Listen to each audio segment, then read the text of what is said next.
सब्जी ले लो, सब्जी हरी हरी ताजी बढ़िया सब्जी। ओ भैया सब्जी वाले, जरा रुकना। हाँ बोलिए माताजी, क्या दे दूं?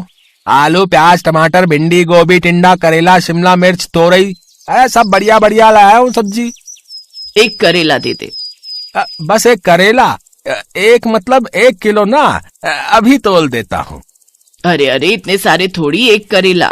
मुझे बस एक ही करेला चाहिए, 1 किलो नहीं। एक करेला थोड़ी दूंगा माताजी, उसमें क्या तोल भाव करूंगा बताइए। अरे जब चाहिए एक तो एक ही खरीदूंगी ना। तू तौल कितना है, मैं तुझे अपने हिसाब से पैसे दे दूंगी। 5 रुपए का बन रहा है एक करेला। इतना जरा सा करेला 5 रुपए का? पागल समझा है क्या मुझे? ये पकड़ 2 रुपए और करेला इधर दे। हाँ दे रहा हूँ माताजी, और बताओ क्या लेना है? बस और क्या लेना है, एक करेला काफी है। आज इसकी सब्जी बन जाएगी, कल दोबारा आएगा तो फिर कोई सब्जी ले लूंगी। कैसी कंजूस है ये माताजी। एक टिंडा एक टमाटर एक प्याज और आज एक करेला। रोजाना मेरा इतना समय खराब कर देती है, मानो ढेरों सब्जी खरीदनी हूँ। अब तो इस गली में रुकूंगा ही नहीं। हाँ दूसरी गली से निकल जाऊंगा। राम जाने इनके घर वाले इनके साथ कैसे रहते होंगे। ये है संतोष। संतोष अपने पति और बेटा बहू के साथ इस मोहल्ले में कई सालों से रह रही हैं। संतोष के कंजूस स्वभाव को मोहल्ले में सब जानते हैं, इसलिए सब संतोष से दूर रहते हैं। संतोष कंजूस होने के साथ साथ बहुत ही चालाक भी है। अपने पैसे बचाने के लिए वो कोई ना कोई नया तरीका ढूंढती रहती है। बहू, इस करेले के 6 टुकड़े आराम से हो जाएंगे, हम सबको पूरे होंगे। एक प्याज डालकर इसकी सब्जी बना लेना, रात में कोई इतना नहीं खाता। एक करेले की सब्जी पूरी हो जाएगी। बस जहां देखो वहां कंजूसी करके अपने पैसे बचाती रहती हैं। भला एक करेले की सब्जी पूरी होगी, सूंघ सूंघ कर खाना पड़ता है सब कुछ। मन ही मन क्या बुदबुदा रही है।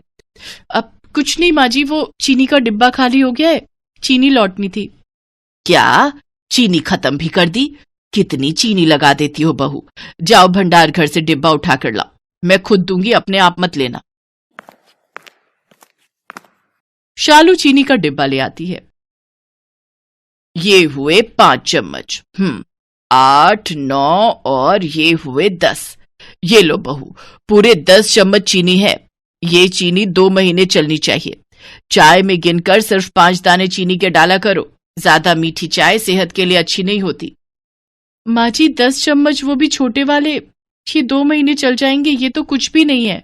ये चीनी तो 15 दिन क्या 1 हफ्ता भी नहीं चलेगी माँ जी। जितनी दी है उतनी ही लो, इससे ज्यादा नहीं मिलेगी। घर चलाना किसे कहते हैं, मेरे से सीखो। संतोष और शालू अभी बात कर ही रहे थे कि तभी दरवाजे पर बिजली के बिल वाला आ जाता है। माताजी बिजली का बिल ले लो। हैं, इतनी जल्दी बिजली का बिल आ भी गया? अभी तो आया था, लाओ भैया दो। संतोष बिजली का बिल देखते ही घबरा जाती है। 8,000 रुपए, इतना बिल? ये सब गर्मियों की वजह से हुआ है। गर्मियों में और चलाओ, पूरी रात एसी, दिन में भी एसी एसी। अब पंखा चला रखा है, इसे बंद करो। आज मौसम अच्छा है, मैं ऐसे ही बैठूंगी। क्या हुआ संतोष, इतनी गुस्से में क्यों हो? ये लो बहू, दशहरी आम आ गए हैं, रास्ते से लेता हुआ आया हूं। ठंडे पानी में भिगो दो, रात को सब मिलकर खाएंगे। अरे क्यों इतना खर्चा करते हो? अभी दशहरी आम 80 रुपए किलो है। जब 20 रुपए किलो हो जाए तब सोचना लाने के बारे में। बेकार में इतने खर्चे करते रहते हो। ये देखो बिजली का बिल 8,000 रुपए का आया है। माँ ये तो कुछ भी नहीं आया, मेरे दोस्त का 15,000 का बिल आया। दिन रात एसी चलाते हैं वो लोग, हम लोग तो फिर भी कितनी बचत करते हैं। माँ जी तो दिन में भी पंखा नहीं चलाने देती हैं, बोलती हैं ठंडा मौसम में बंद कर दे। तो इसमें गलत क्या है? हैं, बचत करती हूँ। संतोष गर्मियों में तो कम से कम कंजूसी करना छोड़ दो, सर्दियों में तो अलग बात है। वैसे ही बिजली का बिल कम आता है। कितनी गर्मी पड़ रही है, मई का मौसम लग गया है। ये 3-4 महीने ही होते हैं जो गर्मी ज्यादा होती है, फिर आगे कौन सा इतना बिल आना है। तुम भी फालतू की चिंता करती हो। बहू पंखा खोल दो, गर्मी हो रही है। अरे बाहर कितनी ठंडी हवा चल रही है, बारिश आने वाली है, मौसम अच्छा है। जब प्राकृतिक पंखा चल रहा है तो ये बिजली के पंखे चलाने की क्या जरूरत है? तुम लोग नहीं सुधरोगे, मुझे ही कुछ करना पड़ेगा। पता नहीं संतोष के दिमाग में क्या चल रहा था। एक दिन संतोष टीवी में एक नाटक देख रही थी जिसमें उसने देखा एक औरत ने मीटर की सेटिंग करवाई थी जिससे उसका बिजली का बिल बिल्कुल भी नहीं आया, और वहीं से संतोष का दिमाग घूमने लगा। उसने एक बिजली की दुकान पर काम करने वाले एक लड़के को अपने साथ मिला लिया और उसे रिश्वत देने लगी। देखो भैया, मैं तुम्हें अभी के अभी 200 रुपए दूंगी, इस बिजली के मीटर में सेटिंग कर दो ताकि बिजली का बिल कम से कम आए, और ऐसी सेटिंग करना कि बिजली विभाग वालों को पता न चले। माता जी चिंता मत करो, हमारा तो ये रोज का काम है। मैं मीटर में ऐसी सेटिंग कर जाऊंगा ना कि बिजली विभाग वाले ढूंढ ही नहीं पाएंगे। पर 100 रुपए और बढ़ा दो माता जी, बड़े कम दे रही हो 200 रुपए। एक काम कर, तू जा, मैं किसी और बिजली वाले को बुला लूंगी। 200 से 1 रुपया ऊपर नहीं दूंगी, करना है तो कर, नहीं तो और भी बिजली वाले हैं मेरी नजर में। अरे अरे माता जी आप तो गुस्सा हो गए। कर रहा हूँ ना, कर रहा हूँ। ये लो बस हो गया आपका काम, ये लो कर दी मैंने सेटिंग, अब आपका बिजली का बिल कम से कम आएगा। संतोष खुश हो जाती है कि जितना मर्जी पंखे कूलर एसी चलाओ, बिल आएगा ही नहीं। माँ जी, बिजली चोरी करना अपराध है, अगर किसी को पता चल गया तो मैंने सुना है बहुत जुर्माना लगता है।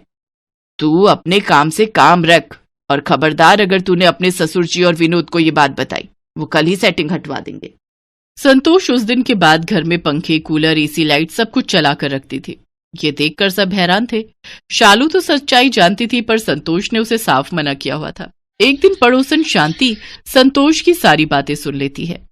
बस इतना सा बिजली का बिल, मुश्किल से 1500 रुपए का बिल आया है, ये तो मजे ही आ गए। इस बार कितनी बचत कर ली मैंने बिजली चोरी करके।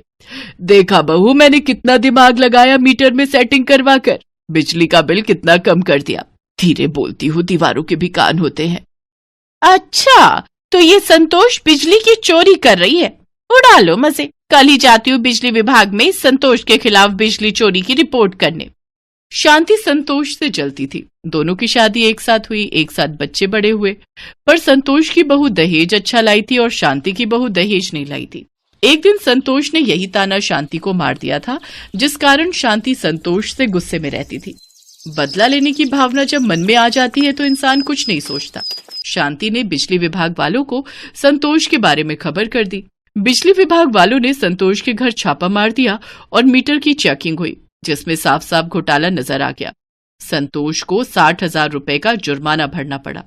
संतोष, तुम्हें कितना समझाया था कि इतनी कंजूसी करना ठीक नहीं है, पर तुम कहाँ मानने वाली थी।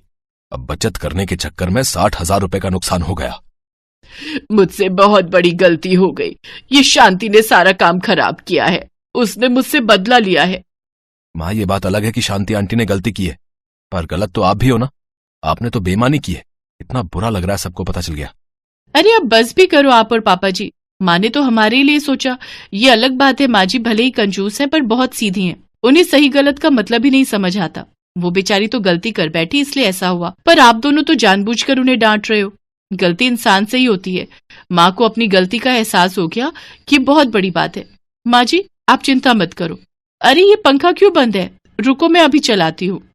अरे बहू रहने दे, बिजली का बिल बहुत आएगा, अब तो मीटर में कोई सेटिंग भी नहीं है। माँ जी अभी भी और सब ठहाका लगाकर हंसने लगते हैं। संतोष को अपनी गलती का एहसास हो गया था। उस दिन से संतोष ने कंजूसी करना छोड़ा तो नहीं, पर कम जरूर कर दिया। अगर आपको वीडियो अच्छी लगी हो तो मेरे चैनल जंगल बुक को सब्सक्राइब करें और लाइक शेयर कमेंट जरूर करें और बेल आइकन दबाना ना भूलें।